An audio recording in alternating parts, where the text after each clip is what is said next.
আমি মনে করি ভ্যানিলা কেকের থেকে চকলেট কেকটা একটু কম ফুলে। আ সাধারণত আমার কাছে এটাই মনে হয় যে আমি যখন কেকগুলো বানাই চকলেট আর ভ্যানিলা কেক, তখন মনে হয় যে ভ্যানিলা কেকটা একটু বেশি ফুলে আর চকলেটটা একটু হলেও কম ফুলে। যেমন এই কেকটা ১.৫ পাউন্ডের একটা কেক ছিল ভ্যানিলা স্পঞ্জ কেক। তো আমি 6 ইঞ্চিতে বেক করে নিয়েছিলাম। দেখে কিন্তু আসলে বোঝা যাচ্ছে না কেকটা যে কতটুকু হাইট হয়েছে। মাঝে, মাঝে ১ পাউন্ড ১ পাউন্ডের কেক একটা অনেক বেশি বড় দেখা যায়। যেহেতু কেকটা একটু হাইট ছিল এজন্য অত বেশি বড় দেখা যাচ্ছে না। আর আমি একটু ইচ্ছা করেই হাইড করে করেছিলাম। কারণ কাস্টমার আমাকে যে রেফারেন্স পিকচার পাঠিয়েছিল সেই কেকটা একটু হাইটের মধ্যেই ছিল। ফার্স্টে আমাকে বলেছিল ১ পাউন্ডের মধ্যে যাতে আমি কেকটা করে দিই। পরে আমি বলি, "আপু সেম টু সেম নিতে হলে কিন্তু ১ পাউন্ড দিয়ে হবে না। মিনিমাম ১.৫ পাউন্ড লাগে।"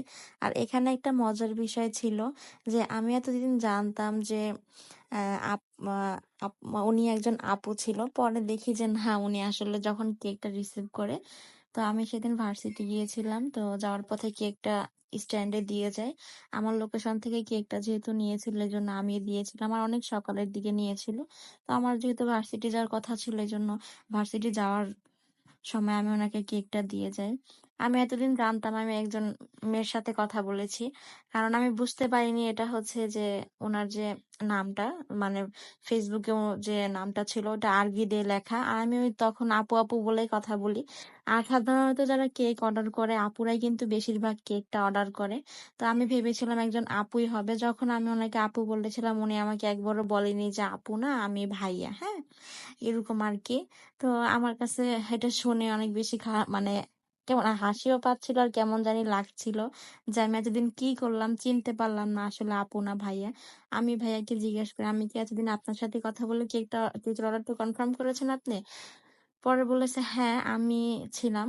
আমি কথা বলে কনফার্মটা করেছি।" তখন আমি আরো বেশি শকড হয়ে যাই যে আসলে আমি কিভাবে এই ভুলটা করলাম। আর যখন আমি উনাকে আপু, আপু বলেছি উনি একটাবারের জন্য আমাকে বলে নাই যে আমি আপু না ভাইয়া। তো একবার বললেও হইতো। তো এই জিনিসটা আমার কাছে অনেক বেশি মানে কেমন একটা হাস্যকর লেগেছে আবার খারাপও লেগেছে। তো কেকটা আমি একদম সেম টু সেমই করে দিয়েছি। তো আমি বারবার ফোন সাথে রেখেই পিকটা দেখে তারপর করতেছিলাম। উনি যখন আমাকে বলে এই কেকটা করে দিতে পারবেন, তাও আমি বলেছিলাম ভাইয়া আমি সেম টু সেম করে দিতে পারবো না।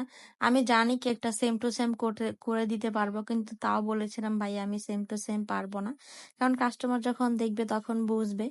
সব বলেই অর্ডারটা কনফার্ম করেছিলাম। আর ভাইয়া বলেছিল যে আপু সেম টু সেম না হলেও যাতে এই বলস গুলো সেম হয় আর যে বার্থডে টপার আর যে বাটারফ্লাই গুলো সেগুলো সেম হয়। আর কেকের মধ্যে কিন্তু এগুলো দেওয়া ছিল। তো সেম টু সেমই আমি দিয়েছি। কোন জায়গায় কোন কালার বাটারফ্লাই হবে তাও আমি দেখে, দেখে বারবার ফোন থেকে দেখে দিচ্ছিলাম। একদম সেম টু সেমই করেছি। যেহেতু একটা রেফারেন্স পিকচার পাঠিয়ে আমাকে কেকটা অর্ডার করেছে, নিশ্চয়ই তার কেকটা পছন্দ হয়েছে দেখে আমার কাছে কেকটা অর্ডার করেছে। এরকমই করে দিতে বলেছে আমাকে। তো আমি যখনই বুঝি যে একটা কেক আমি সেম টু সেম করে দিতে পারবো, তারপরও আমি বলি যে না পারবো না। কারণ হঠাৎ যদি সেম টু সেম না হয় আসলে এই কথাটা কিন্তু বলা ঠিক না। এত ওভার কনফিডেন্স দেখানো কিন্তু ঠিক না। তো আমি মনে করেছি একদম সেম টু সেমই হয়েছে। আমি যখন কেকটা বানানোর শেষে বারবার করে ফোনে দেখতেছিলাম যে আসলে কেকটা সেম টু সেম হলো কিনা। কোথায় কোন সুগার বলটা আছে A to Z সবই দেখতেছিলাম।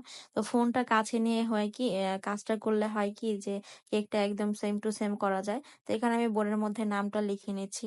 আর এই টাইপের কেকের প্রাইস গুলো কিন্তু অবশ্যই বেশি হয়ে থাকে। আপনারা অনেকে মনে করেন পার পাউন্ড কেকের প্রাইস যেরকম তো এই টাইপের কেক নিলেও মনে হয় সেম টু মানে সেম প্রাইসটা পড়বে।